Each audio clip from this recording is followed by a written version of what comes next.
The global climate crisis has forced governments around the world to immediately mitigate its negative externalities by launching plans to reduce greenhouse gases resulting from various economic activities.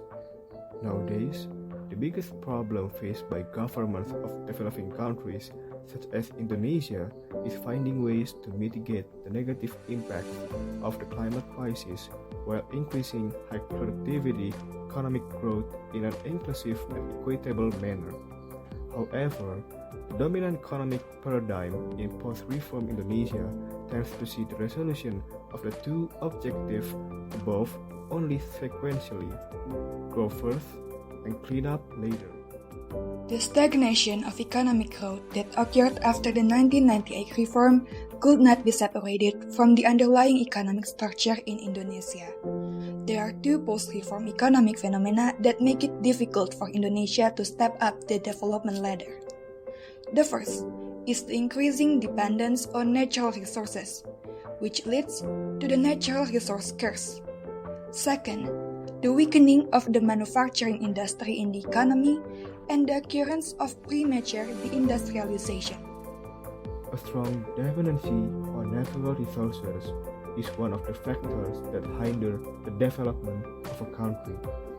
This phenomenon is also known as the natural resource curse.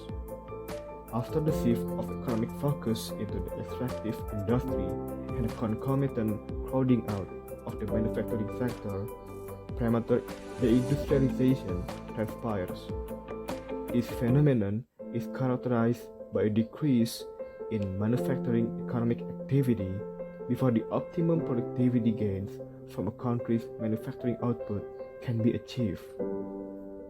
The manufacturing sector plays a vital role in economic growth. This is due to the higher productivity growth that the manufacturing sector can churn out compared to other sectors. The manufacturing sector produces growth and developmental convergence between developing countries and their developed counterparts. They also provides and further develops technology-based productivity growth and technological learning in a country. To step further in the global developmental ladder, the role of the manufacturing sector is highly essential. What are the implications of those two phenomena on Indonesia's economic growth? If a paradigm change does not occur, Indonesia's economic growth is expected to stagnate, and it is unlikely for Indonesia to escape the middle income trap. Indonesia could never be a developing country by basing its economy on natural resource extraction and acting as a cheap labor provider for foreign multinationals. Without sufficient industrial development, the neoliberal paradigm that prioritizes deregulation, free trade, and foreign investment will lead Indonesia to a global economic race to the bottom. From all the problems and dynamics already explored above, an emerging set of ideas states that we can do better. The Green Industrial Policy, or GIP. GIP is a broad set of government policy strategies to encourage the development and the growth of green industries, accelerating green transition in various sectors, which are undertaken to achieve a low-carbon to zero-emission economy.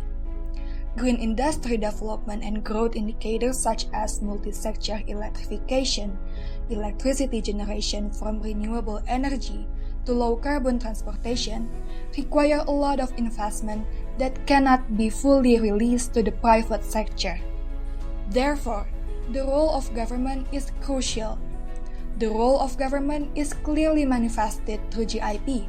The government encourages and directs various economic sectors to accelerate a green transition towards sustainable economic development, while simultaneously mitigating the impacts of the climate crisis. Indonesia, like any other developing country, needs economic growth to build a prosperous life for its people. On the other hand, the specter of global climate crisis also continues to spook its development. A prosperous and sustainable future will continue to be a mere dream if economic growth does not take the environment into account and the negative externalities of the climate crisis cannot be successfully mitigated.